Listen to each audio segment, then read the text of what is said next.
Okay. This is going to be a deep dive video. It's going to be very long. You are warned right now. It's a 49-minute video. This is almost an hour of your time. Get some food, take a bathroom break. Feel free to pause it at any time, but we're going to be doing some deep dive stuff into the new Sandbox. We're going to be talking about a bunch of different frames for different archetypes that have not been prevalent, especially fusion rifles. We're going to be looking first at this Dreambreaker, and once I get the introduction done, we'll deep dive a little bit more into that. But we're going to go through fusion rifles, fusion rifle frames. The discussion of frames, we're going to mention some other community members that have participated in making fusions what they are today and why they are today. We're going to look at snipers, exotics, sidearms, shotgun range testing, nerfs, changes, / buffs. And then we're going to look at non-damage based exotics plus the charged with light mechanic, and then we're also going to be comparing a couple of pulse rifles as well. So this is a really long video, and we're going to get started by looking at this kind of interesting fusion rifle that I have here, and we're going to be talking about adaptive frame fusion rifles in the current Sandbox versus where they're going to be at in the future. So this adaptive frame fusion rifle, Dreambreaker, you can get it from the moon. I really like it. It's got an interesting roll on it. That's why I kept it. It's actually got a really interesting roll on it, which I really like. But I'm going to be pulling out some other comparative fusion rifles here from my vault of treasures, and many treasures there are. We're going to be comparing it to Erentil. This is a solid Erentil. This is based on a roll that Teft actually uses, that he pulled from his community. A lot of fusion rifle users gave him some advice on that Erentil. People like Handheld Supernova Gator 95, I think it is. And then we're going to be looking at some other comparative adaptive frames. This is a Tekken Force. It's really interesting. You'll note the charge time. I do like to highlight that as much as possible, the comparative differences. It does have accelerated coils, but we're not really worried about that. We want more impact, and that's going to be happening from the that there. So yeah, this is an adaptive frame as well, compared to the Dream Eater, which is the one that I have equipped, so we will be comparing that. I've got to make some room in my inventory while we're doing that, but I will be making comparisons between all these different frames and eventually some rapid-fire frames as well. We'll be looking at damaged models in the menagerie, not in actual PvP, because it would take me days to get all the footage of actually comparing fusion rifle frames to snipers to exotics to hand cannons to sidearms to all that kind of stuff. So I'm just doing it here, and we're going to run through a couple of different ones. This is Tempered Dynamo. This is the same archetype of fusion rifle as the main ingredient. I've got some really good competitive rolls here. You can see liquid coils, rampage, threat detector, an alternative particle repeater if you favor more stability, nice medium range sights. And then it's got a charge time afterward. That thing is something that I'm working on upgrading, but we're going to be looking at, oh, this one's also pretty cool, I like this one. High Impact Reserve, so it's kind of like a pseudo high impact fusion rifle, but with a really fast charge time. But this is the Tempered Dynamo that we're going to be looking at, and there's a reason why I'm looking at that one, because it has opening shot, and fusion rifles have been receiving a change because of their tendency to gravitate towards a hitbox, but fusions can't hit crits. So that fusion rifle is getting more consistent, and that's something that I'll be talking about when I get there. Now, this fusion rifle that I'm using in the background, it doesn't look like much on paper, but it's insane because of what it allows you to do. So we're gonna do some damage testing. I'm using Crimson. This is a really cool hand cannon. If you can make it work, it's fantastic. Some people don't like it, some people do. But it's got a fantastic perk that it offers life gain after you get a kill. So we're looking at base damage numbers. You can see that my fusion rifle has Disruption Break. Now, Disruption Break debuffs a target after you break their shields. Crimson or Thorn or Sturm or Ace of Spades, it doesn't matter what you're using. If you want to use something that can get an increased damage buff on the target that you're trying to finish and then gain some utility off of that kill, using Disruption Break is really good. So what I'm going to do in the background is do some comparative damage testing between base damage, the Disruption Break damage, and then also base damage with the High Energy Fire, which is the charge with light mechanic. You'll see that it is doing 928 instead of 774, I think was the comparative damage there. And then we're going to break the shields here and then see what the charge with light damage boost is. So instead of 1100, it's 1300. That's that 20% damage buff from the high energy fire. It's worth looking into. This fusion rifle is a combo machine. It's not actually designed to get kills itself, even though it is good at getting kills. You can get kills with it, even though it has a really fast charge time. But that's the other gimmick of this fusion rifle, is that it's not designed to get kills, but it is designed to be a combo weapon, right? So you would have noticed, if you look at the roll, it has two forms of charge reduction perks. It has accelerated coils. That was a little fast, but you can see it later. I think I detail it, or you can rewind it to look at the actual charges. And while I'm doing this ace combo, we'll do some community credits as well. But the interesting thing about this Dreambreaker is that it has two charge reduction perks, and then I'm also using Arrowhead Break, which creates a more vertical recoil pattern and increases its handling speed. And that is basically so that I can get the maximum usage out of the Disruption Break. And when I saw this roll, I was like, okay, this thing's a combo killer. Like, this thing is insane. And I love it. It's an adaptive frame. It's not a rapid fire frame, but it's got a charge time that is in the same bracket as the rapid fire frame fusion rifles, which makes it really interesting because it has a different damage model, but it's hitting for the same damage as an adaptive frame fusion. And then it's shooting like a rapid fire frame, which makes it very interesting. Now what I'm trying to do in the background is show just kind of how this perk works in general, but it's very difficult to do while comparing Memento Mori, so you're going to see me struggle around in the background with how I can break this shield and use and backpack like Memento, because you can't do that. Every time you switch your weapon with Memento Mori, you lose the Memento Mori. So I'm trying to figure out how I can get the shield disruption and use the high energy fire with Memento to maximize the amount of damage. It's not an important test, it's just kind of to try and show the ceiling of Ace of Spades in this particular combo, so don't worry about it. And while I'm doing that in the background, I'm gonna make some credit here to other communities members. So I Am Cool Guy is somebody who I listen to very regularly when he talks about fusion rifles. He made a very good video about fusion rifles and how to up the consistency using the high zoom scopes. Go check it out. It's called The Truth About Fusion Rifles. It's a fantastic video. Go look at it. Cami Cakes is another player who I regard very highly in this community, along with Drewski and EK. They make very good content on YouTube. Go check them out. They're part of the Encore clan. They're actually the founders of Encore. Go look at their stuff. It's very good. Fallout Plays is another player who I greatly respect in this community, and he has a lot of praise for Mercules as well. I credit Holtzman, although he's no longer in the community right now. He's working at Bungie, but he used to be a very science-oriented player.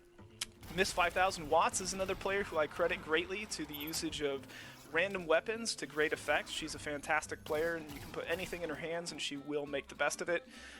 Gigs is another player. Triple Wreck, another player. I would credit T1 Riot, and then also Tefty Teft in there as well. So those are my credits for some of the people who have inspired me along this journey to delve deeper into the game and the mechanics of the game, as well as impactful credit towards the way that certain weapons work and towards the way I gear my rolls and whatnot.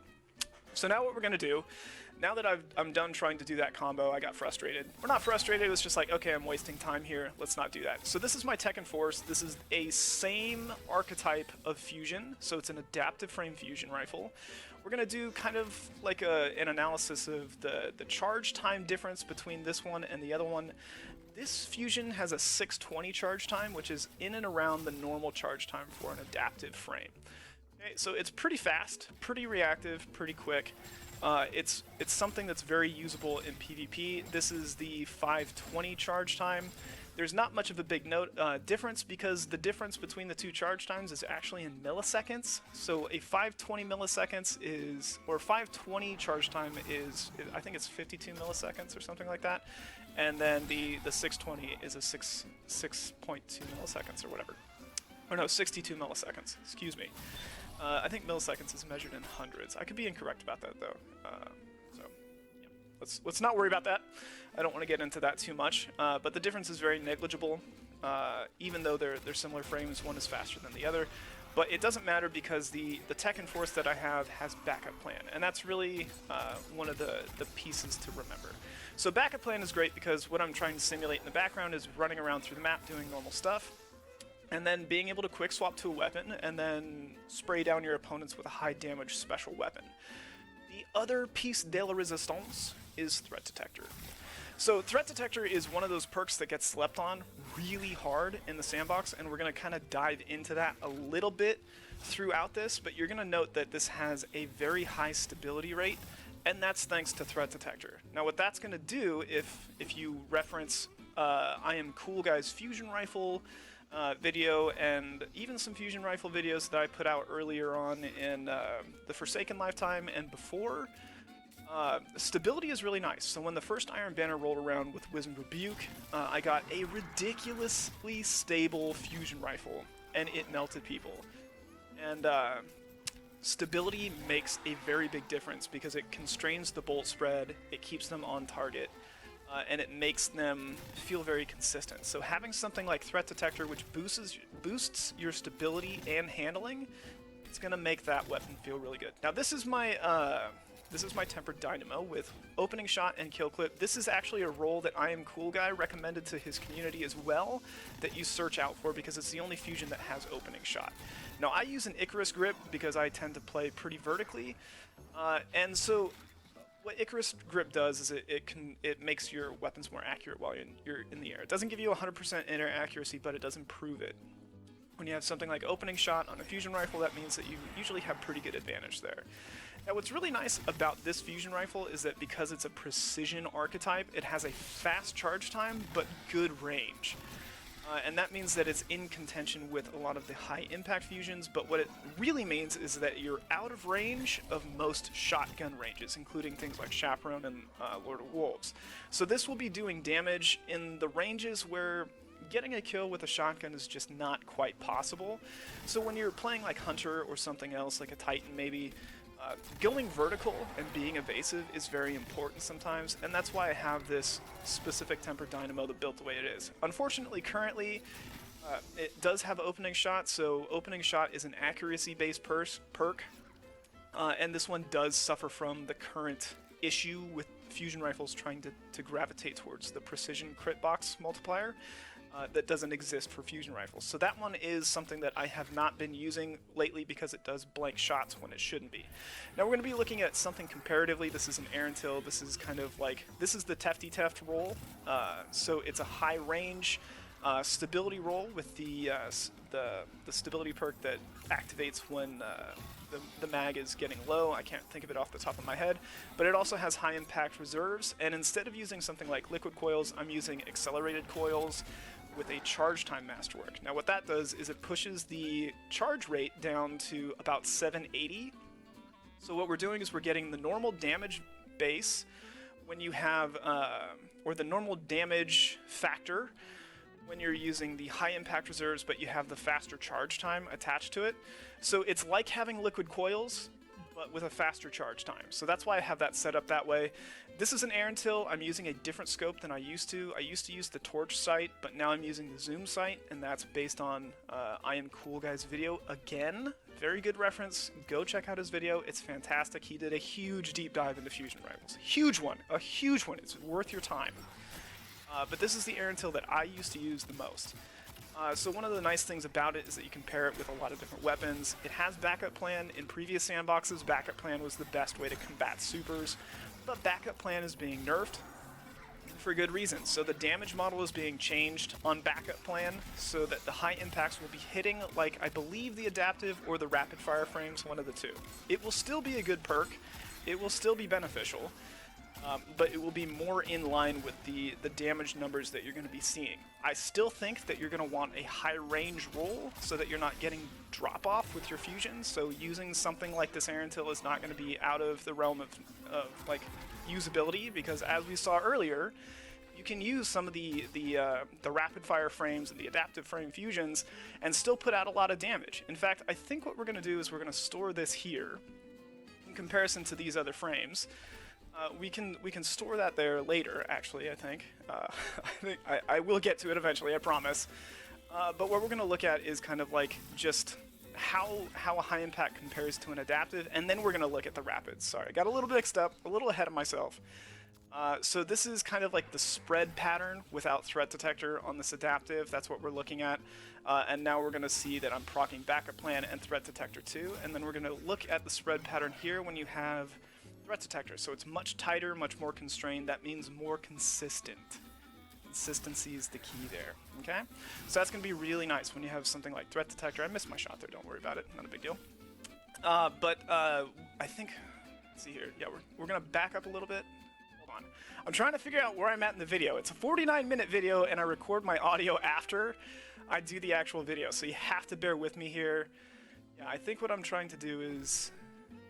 I don't remember what I'm doing. Oh yeah, this is a good combo with these weapons, yada yada yada. A lot of credit to other community members. I am storing these so that we can start taking a look at some of the other fusions. And I am looking in my vault for the next fusion that I'm trying to compare it to. And it's called the Prolium. So it's a rapid fire frame. That's an Aletha that I kept. That's a high impact. But I'm looking for a Prolium. It's on the next page in the bottom right hand corner. There it is. Got it. Fantastic. Okay, so this is a rapid fire frame. That means that it shoots faster than all the other frames. This is the fastest firing frame. We're going to compare it with the adaptive that I have.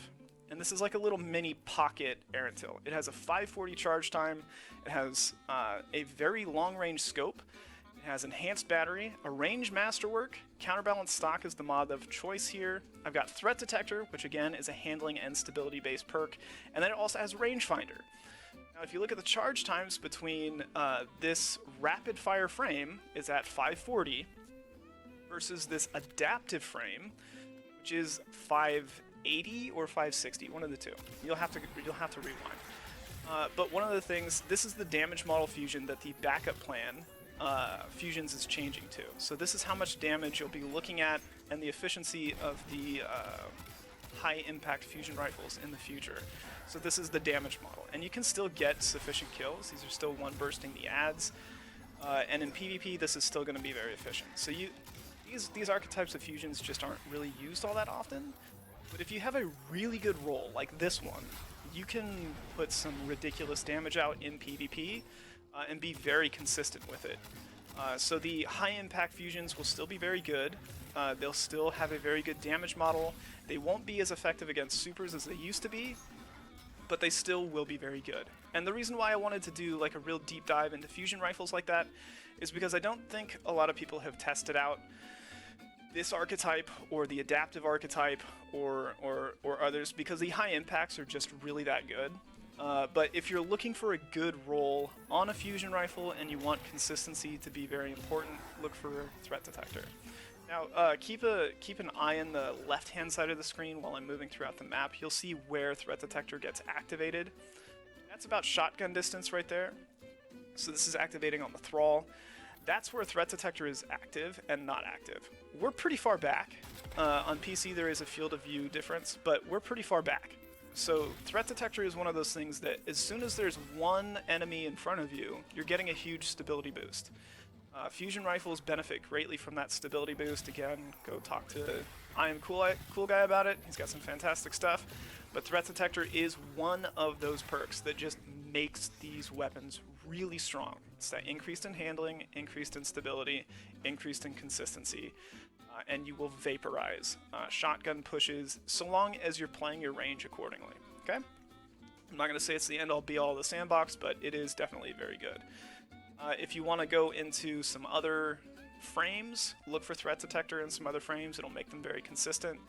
This archetype, the precision, will be a little bit outside of the range of threat detector being active all the time, but if you can put something like an Icarus grip in and you get some pretty cool perks on it, it'll be very good. Main ingredient is a very good, viable fusion rifle. All the precisions will be very viable, and I think the adaptives will also be very viable.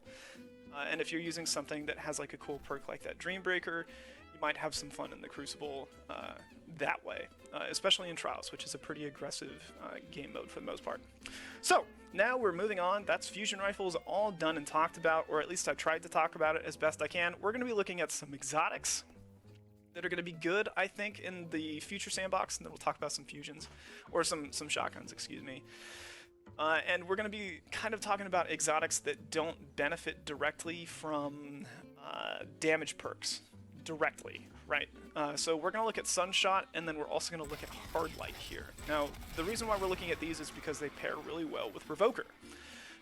One of the things that I can't detail here, but is actually a thing, is the Charged with Light Explosion benefiting the explosion, or the Charged with Light High Energy Fire benefiting the Sunshot Explosion. The reason why, and hear me out, is because the explosion is tied to the weapon. So when you have the High Energy Fire buff, it gives you a 20% damage buff when you pick up an orb, or if you have some of the other mechanisms, like there's double kills with fusions, double kills with grenade launchers, and double kills with precision weapons like linear fusion rifles and snipers. Those are the other ways that you can get charged with light, other than picking up orbs. I think the orbs method is pretty much the easiest, and it has synergy with your team, yada yada yada. I can save that for a different day, but Sunshot doesn't have any direct damage buffs, so if you can add some damage to it, it will be really cool. Now, this also has a marking perk to it. It doesn't have a visual highlight, but you'll see the burning aura around that target. That means that it's been damaged by this weapon. It's kind of cool. It is a bit of a visual cue. It's not the same as highlighting through smoke, but you can see it. It's a pretty noticeable indicator on Sunshot. And Sunshot does, like I said, have that explosive damage, and it does benefit from the high energy fire. I can't show you the damage buff that it's getting, because the ads in the menagerie just don't move, and it's outside the range of the Sunshot explosion. But if you are charged with fire and you get a kill with Sunshot, if there's anybody standing next to it, they will take the 20% damage increase from the explosion as well. So it's pretty good. It's very effective for people that are clustering up.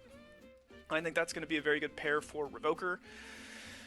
And these are some other weapons that will benefit from it. But next we're going to look at Hard Light. Hard Light is one of the weapons that I think is going to be really good in the future. There's been a lot of muttering around in the community that I spend time in Discord about Hard Light. A couple of people are really excited about it. A couple of other people are excited about Suros. I think Suros is also going to be good. But Hard Light has been benefiting from buffs left and right. Not only does it have increased stability, but it has armor-piercing rounds and a passive buff to its ricochet round damage. So it does double damage, or I think it's 20% damage. We'll see, because I've got some testing here for you to look at. But this is one of those weapons that doesn't have a damage-boosting perk directly. It has the indirect ricochet round buff to it. You can see the damage numbers above. It was hitting at 600 before, and now it's doing 839. So I think it's in around 20 to 40%, something like that. I'm not going to do the math right now, I just don't feel like doing it. But it's a pretty sizable chunk of damage that you get increased from doing some ricochet tactics, and that's a kind of nice thing. But the other nice thing is that since this has a catalyst, it's an exotic with a catalyst, it can generate orbs, and you can use those orbs as a way of creating damage on a weapon that doesn't have any damage bolstering effects. Now, since this is benefiting from a Sandbox update that is increasing the damage passively of the archetype of weapon that it is, I believe this is a 600, and I don't remember what the damage modifications for the 600s is, but it is getting a buff, I believe. If it doesn't, that's fine. If they keep the exotics separate from the rest of the Sandbox, that's fine. But either way, using something like High Energy Fire and this exotic in particular is very good. There's no damage fall off, and this also has rounds that overpenetrate. So it has infinite range, it has overpenetrating rounds, so you can hit multiple targets at the same time. You can get a damage buff with Charged with Light, and then you can also ricochet shots and get increased damage from those ricocheted shots. And it's highly stable and has a very wickedly fast TTK, especially now that the stability of the weapon has been increased drastically. So Hard Light is one of those weapons that I think you should definitely consider using with something like Revoker, because Hard Light is fantastic in close range. It's fantastic when there's hallways and nooks and crannies. And then if you're using something like Revoker, you get your ammo back if you're missing your shots, but you can also play that long range, and since there's no damage fall off on Hard Light, you get that quick swap reduced damage, or you get that quick swap long range pick that you can't get with other weapons like hand cannons. Now, we're going to move into shotguns here a little bit. This is going to be, there's some nerfs, some buffs, and some just general changes that affect shotguns, and we're going to be looking at something like Chaperone, and then my last man standing. And my last man standing in particular, not Mindbenders, because of the way that shotguns work, and I'll talk about that a little bit later. So what we're looking at is the Chaperone. The Chaperone has a perk. It's a slug shotgun, obviously, but it gets a lot of buffs when you get a crit shot with, where you get a crit pick, or you get a kill in the Crucible with a critical damage shot. And right there, you can rewind it if you want. We're looking at base damage numbers, like comparative damage stuff. And what I'm trying to show in the background is the ADS mechanic for shotguns. Now this is a very standardized test. I always go here and use this cluster of hive detritus to test out my range in this section of the map. It's a fixed location, and what we're looking at is the hipfire damage versus the ADS damage. Now in the patch notes, this was mentioned as being changed on shotguns. So currently, if you ADS with your shotgun, you are increasing the effective range of that shotgun. Now, in the new sandbox going forward, shotguns will not be benefiting from this ADS range increase. That has a lot of reaching implications that I don't think a lot of people have noticed. And that is very impactful. So they have fixed the gravitation effect for shotguns to go towards the head, but they've reduced the overall effective range of all shotguns, including weapons like the Chaperone. Now the Roadborne precision kills briefly grant increased precision damage, handling speed, and range with this weapon. Now look, this is hipfire damage. There was hipfire damage between one, I activated Roadborne, and then hit the other Dreg. Those two enemies, the Hive and the Dreg, have the same damage multiplier. We're going to wait until the Roadborne is gone. It's like an 8-second buff. You can stop it at any time to see the damage numbers. I'm trying to keep up as well. But the difference between the range damage and the hipfire damage is about 5,000 damage. So we hit like around 13,000 hipfire for the crit on that same enemy, whereas ADS we hit 18,000. Now in the future sandbox, we will only be hitting for that 13,000 damage value, unless you have the damage boosting perk active like the Roadborne, which I'm trying to show in the background. I'm also trying to generate orbs to use as a method of testing the base damage ADS with the Charge with Light, which it does increase the damage of Chaperone, and then the non-Charge with Light damage comparison for ADS as well. Now the interesting thing about Chaperone, and I think that there's a reason why some of these nerfs are happening, is because Chaperone destroys at range. And with Lord of Wolves kind of reined in a little bit more, and High Impact Fusions reined in a little bit more, Chaperone was looking to be the weapon of choice for the vast majority of shotguns in general. Because of the way that this ADS mechanic works with shotguns. But because they're reducing the range effectivity of shotguns from the range, or from ADS, it makes Chaperone a little bit more balanced than the rest of the sandbox. So just because you get more range with Chaperone when you're ADSing, and after the Roadborne perk is active, you're getting more damage as well, if you combine all those factors together with the Charge with Light mechanic, you would be mapping people comparatively with the shotgun compared to other things. Now the other thing that kind of gets slept on by other people that don't use the Chaperone, or people that use Mindbenders and things like that, is that the Chaperone has a base rate of fire of, I think, 90, which is very fast. It's equivalent to having a Salt Mag on a slug shotgun. You can go ahead and compare the stats on your own. If you have a slug shotgun with Assault Mag, you will note that Chaperone has the same RPM, and it also has accurized rounds. So Chaperone is benefiting from 2 magazine perks, or 2 munitions perks, as well as exotic perks as well. So the comparison is that Chaperone also gets an increase in its rate of fire once the Roadborne is active. So the 90 RPM to the Chaperone is actually the base RPM of the Chaperone. It goes up to, I think, 100 RPM or 120.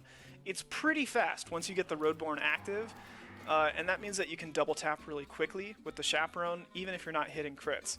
And since it's benefiting from that range from ADS, and then you also factor in that Charge with Light mechanic potential, it makes the Chaperone kind of nutty. So the changes that they've made to shotguns have reined in the Chaperone. It's still going to be very good, It's not going to be cracking heads from cross map like it currently can. And you can see in the background, it's still hitting 6,000 from this fixed area. That's nuts. that's just absolutely nuts. Once you get that Roadborne perk active, it's an insane shotgun. But that whole shotgun thing is going to make other shotguns kind of viable. Now we're going to look at kind of some comparative footage with like a Blasphemer. This is a pretty decent roll on Blasphemer. It's pretty high range. It's got good handling. It's got a damage boosting perk. It's not the best. It's pretty good though. But it's nowhere near the same potential as Chaperone. Nowhere near it. It doesn't have the same hit registration because it just doesn't have the same range. And it will never hit the same ceiling as Chaperone. But that whole range boosting effect is going to affect a lot of slug shotguns as well. It's going to rein in their effective range, and I think it might rein in their effective hit registration as well. So we'll see what happens with shotguns. It's going to be very different. So we kind of traded consistency with pellets for range benefiting most shotguns in general, and I would argue that ADS zoom or zooming in while you're ADSing with a shotgun was a bit of a skill set, but it's also a skill set that was kind of removed if you use something like Quick Draw Snapshot on like Mindbenders, because that thing is just ridiculous. Now, Cammy Cakes is somebody that I'm going to reference here really quick.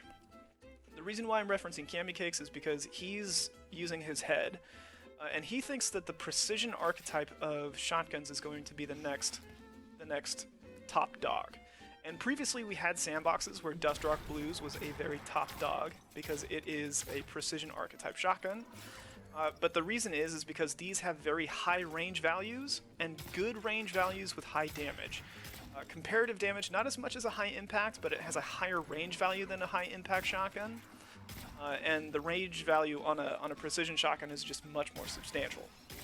So his theory is that the precision shotguns are going to be more viable in the future, so get a good roll on either Retold Tale or Prophet of Doom or Dustrock Blues, because that is straight from Cammy's mouth. He thinks that those are going to be very good. You can go watch his recent YouTube video on weapons that he'll be taking into trials with him. He has a precision shotgun. So that's the community reference there.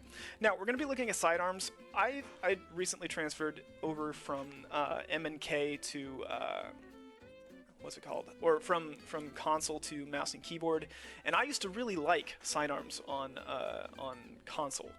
I thought that they felt good. I used them for a long time. There's a variety of sidearms that I did use.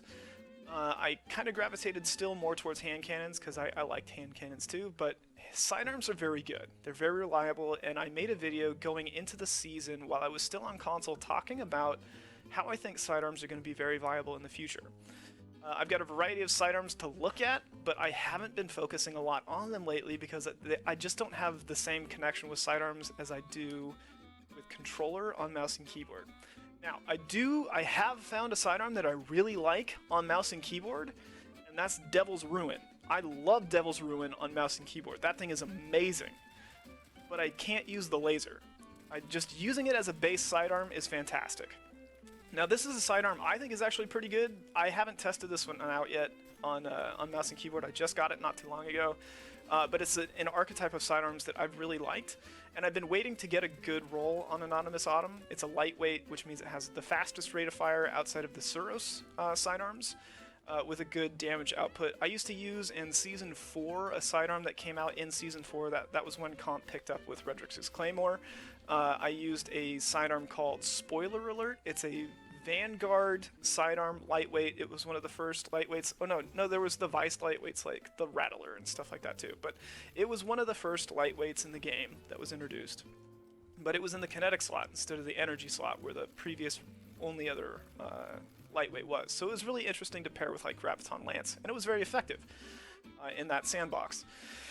But now you can get Anonymous Autumn and pair it with something like Revoker, and I think that's a fantastic pairing. I've been having a lot of hit registration inconsistencies with the 3-burst sidearms, which is why I don't use them very often. I just don't feel comfortable with them on mouse and keyboard. I am working to improve with them.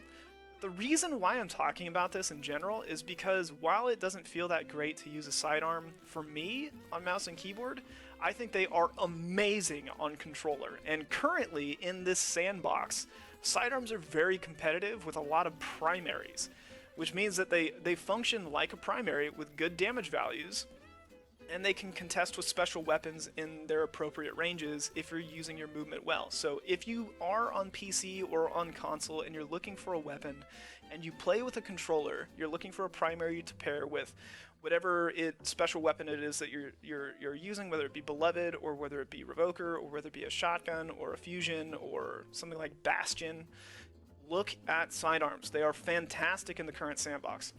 Now, I am going to mention an old pairing when I get around to it, after I do like some more damage testing look at Last Hope, because I have a pretty decent Last Hope. It's not terrible. It took a while to get, but Last Hope's not bad. Getting damage boosting perks on it is also not bad, and a stacking damage perk like multi-kill clip, which this Last Hope has, is very good. Especially if you're a hunter and you use your dodge or you're using something like Mechaneers, you can one burst somebody actually with this particular sidearm under the right conditions, which is insane. But one of the oldest combos in the game is one of the most slept on combos in the game, and that's Sturm and Drang. Sturm and Drang is actually quite nuts. So if you're good with a sidearm, Sturm and Drang is disgusting. Okay, not only does Sturm get a huge damage buff from just getting kills with Drang, but it also benefits from the high energy fire damage buff. So you can get 20% on top of the, I don't know, it's 40% damage for the overcharged round. It's ridiculous. It's insane damage. So you can pretty much one-tap somebody if you have like an Empowering Rift and the overcharged bullet from Sturm. But now with the high energy fire perk, you can backpack that capacity. So you don't have to be standing in a rift to one-shot somebody. You can take that across the map. And Drang happens to have a very similar damage model to like the Last Word. It's very comparable in the way that the damage scales. I think it does around 50 to the head, and I think it has a faster TTK than the Last Word. Or no, it's similar, because it's a 300 RPM, it can do 51 or 50 to the head, which is pretty darn close to a perfect TTK. Its range is a little bit more shallow, but it can put out damage at high ranges. So mine has Swashbuckler, which is why I'm showing in the background using Swashbuckler and a throwing knife on this particular sidearm, because that means that you're getting the fastest TTK available to this weapon, which is 3 crits. Once Swashbuckler times 5 is active, which is disgusting. But I still am struggling with sidearms and using sidearms in general on PC, so that's just a note. That if you are good at aiming with a sidearm, you might want to try this combo out because it's gross. But the Sturm thing we're going to look at really quick, so I'm going to get a couple of kills here, and we're going to look at comparative damage. I think this is base damage right now. No, I still have overcharge rounds. So this is overcharge rounds. We're looking at some pretty high damage. I'm trying to burn out those Sturm overcharges as much as possible. So this is base damage in PvE. In PvE, it's also noted the damage number increase from Sturm was buffed a long time ago. So it's not going to be the same over-the-top percentage gain as you're seeing in the background, because these are PvE values. But in PvP, I think it'll hit for like 196 once you have the, or maybe it's like 191. It's an insane damage buff in PvP, and it's one of the most slept on things. Like, a lot of people sing praises to Ariana's Vow for being the heaviest hitting cannon in the game, but it's not. Sturm is. Sturm will one-shot you, and Ariana's Vow is another one that you can one-shot people with if you have the high energy fire combination with, or any type of empowerment. It is very good, but this one's much easier to wield and take around in the game with you. So that's something to keep in mind. I can't remember what I'm doing here. Oh yeah, no, we're looking at some other archetypes of weapons that I think are pretty decent, and then we're also going to look at damage boosting perks, in conjunction with like some good archetypes of weapons that are just good primaries that you can take with you if you're trying to contest the meta for the most part. So we're going to look at this Weist auto rifle. These are current damage numbers. It has a very similar kind of comparative TTK in PvE as it does in PvP, so these are actually pretty accurate comparisons between the way that it performs in PvP versus PvE. I used to really like the Weist autos back when Recluse was pre-nerf. So one of the things that you can do if you want a really good roll on these weapons, go to the obelisk. It's still up. get a good roll on a steel feather repeater, and then you can combine that with either a shotgun or beloved or something like that. It's a fantastic weapon.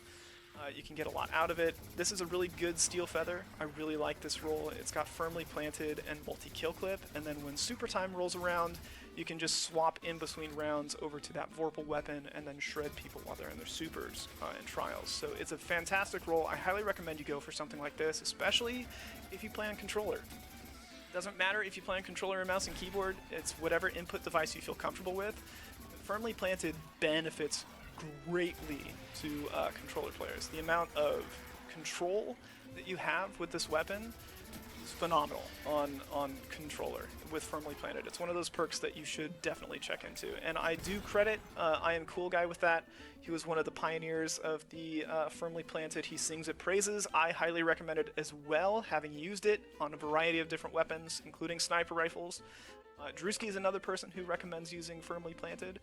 I don't know if you've seen his Bite of the Fox video, but go check that out. It's really good. Yeah, so plugs out of the way. We're going to look at another weapon that I really like. This is my Claws of the Wolf. I have a variety of different Claws of the Wolf. This one has a damage boosting perk in it. These are the comparative rolls that I have. This is a very similar roll. That one has armor piercing rounds instead. I really like full auto on these pulses because of the way that I play with these pulses. Having full auto makes it kind of feel like an auto rifle but hit like a pulse. It's really nice. This Claws of the Wolf is the Claws of the Wolf that I earned my Luna's Howl with back in the season when Luna's dropped, which was very competitive. And this one's also good too. So that one has High Cal and Rampage, which is really nice because then you don't have to reload to actually initiate your damage boosting perk. But Kill Clip is a more effective damage boosting perk. I'm kind of torn on which one's better, but those are both really good. And if you're wondering, wow, you've got a lot of really good rolls. Well, I've turned in 20,000 Iron Banner tokens over the course of the last 2 years, so I have a lot of Iron Banner weapons. Yeah, so yeah, I play a lot of Iron Banner. So this is kind of like what Claws of the Wolf looks like. This is my Headseeker Kill Clip roll. It's very efficient, very good in PvP. I really like the way it feels. It's one of the weapons that I will be taking in with me. I think it competes with the meta currently very well. It's got the same range as hand cannons. So that's what I'm going to show you right here. It kind of comes down to preference. Hand cannons have this really nice, unique, damage-based playstyle. So if you hit the crit, you're doing a ton of damage, and you can lock somebody down really quick if you're accurate. Pulse rifles tend to be a little bit more spammy. So if you're accurate with a hand cannon, you will win this gunfight between a pulse rifle and this hand cannon in general. Whether it's a lightweight hand cannon or whether it's a adaptive hand cannon, you will be winning that gunfight between a rapid fire pulse and a hand cannon so long as you hit all 3 of your crits. That's just the way the damage model works. Because there's a delay on the burst with the pulse rifle, and the bullets are not hit scanned. So that's just a thing. So what we're looking at is the comparative damage between an adaptive frame hand cannon and a rapid fire pulse rifle in the background, just as a reminder. I think if you're accurate, again, with a hand cannon, it's probably the better option, but pulse rifles are very good if you're trying to contest a lane. They have a little bit more ammunition, and they're a little bit more forgiving in those kind of high-intensity spam-fest gunfights, which can happen in high-intensity PvP. So if you're looking for something that's a little bit more forgiving, then the pulse rifle is for you. But if you're an accurate aimbot kind of person, then go for the hand cannon. I'm not saying use an aimbot. I'm saying if you're just naturally inclined to hit crits as a player, some people are just really good at hitting crits with hand cannons, then use a hand cannon because they're still really good. But the range is a little bit farther out on some of these pulse rifles, so you can play the range a little bit more effectively on a pulse rifle, and they will contest some other archetypes of weapons pretty decently. And once you start going into like the other archetypes of pulses, then it becomes a different story. But the rapid fire pulses, which have the most competitive TTK with hand cannons currently, those are going to be in and around the same range. So if you have a good Bite of the Fox, or not Bite of the Fox, Claws of the Wolf, or a good Outlast, I think is another one. I think that's what it is. Yeah, there, Outlast. So that's a pretty decent pulse rifle. I haven't leveled this one up because I haven't needed to. I have a bunch of claws that are really good, but I kept it. But yeah, if you're looking for a decent rapid fire pulse, you can get Outlast. It's good. Horror's Least is another one that's really good too. But you want to have specific perks on that. Consistency, stability perks will make those pulse rifles feel better. I don't know how 180s fit into this whole thing, but I know that if you're using kind of the meta for hand cannons, which is 140s and 150s, then that's going to feel good. Now, I got error coded out here, but what we're going to look at is the other archetypes of pulses. So this is Vigilance Wing. I actually think that Vigilance Wing is in the best spot it's ever been. It has a high range. It's actually an adaptive, so the comparable archetype is Bygones. So this is an adaptive frame, but it hits like a 4 burst because it has 5 bullets per burst. 5 of them! It doesn't have a natural damage boosting perk, but it does have a perk that heals you when one of your teammates goes down. And then it also has a handling and consistency perk, like Eye of the Storm, built into it, which is fantastic. So you get an increase to your movement, your hit registration, and to your handling when you're the last person standing in a fire team, and in Trials, that's fantastic. So Vigilance Wing is really good. If you're using high energy fire, again, if you get a double kill, or when your teammates gets knocked out of his super, but he managed to get a trade, and there's still other people in the gunfight, and there's an orb sitting on the ground, you can push up to it, grab it, 20% damage buff, boom, there you go. Bob's your uncle, huge damage output. You might win your wands. So that's a nice weapon to use. It's a really good weapon. I highly recommend you try it. Now, what I'm doing in the background, look at my super bar. Okay, so keep an eye on my super bar. You'll see that I'm using the bottom tree of Gunslinger. Now see how it's slowed down? Look at that compared to when I'm hitting crits with this weapon. So this will increase your super recharge rate if you're hitting crits with this particular subclass. This is something that Cammy Cakes detailed a long time ago using this particular weapon back when the Practice Makes Perfect buff was not reined in a little bit more, but it's still a very consistent perk. So you can also get knife kills and generate super energy pretty effectively, and the knife is hard to combat. It's getting reined in a little bit with its aim assist, but this is a subclass that's very good. I think it's going to be very good for PvP and Trials. So that's the subclass that I'm actually probably going to be taking into Trials, is Golden Gun. I really like the way this subclass feels. Good super generation. It goes well with a lot of variety of different weapons. Benefits from hitting crits. It's a rewarding subclass, and then hitting your super pretty early is also good. I'm running a pretty low intellect too, so that's the other thing to keep in mind, is that I'm running a low intellect build. 69 intellect, I guess it's not that low, but it's kind of an average intellect. But I usually have a pretty good super generation on that, so that's something to keep in mind. So I did mention that Vigilance Wing is a comparative archetype to the adaptives, but it hits like some of these 4 bursts. This is a pretty good 4 burst pulse. I haven't tried that out too much, but it's pretty decent. This is a Bygones that I got. Again, the Imperium Foundation is still in the tower. Go get a good roll on Bygones, whichever you think is necessary. This is the Bygones that I got from it, and I thought it was pretty cool because it has Slide Shot, which is pretty interesting. It increases your hit registration and accuracy after you slide, and it reloads a little bit for you.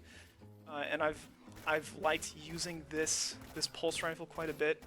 I've tested it out a couple of times before I've been upgrading the Masterwork, and it's not bad. It's got kill clip, so it does have a damage boosting perk and a consistency perk.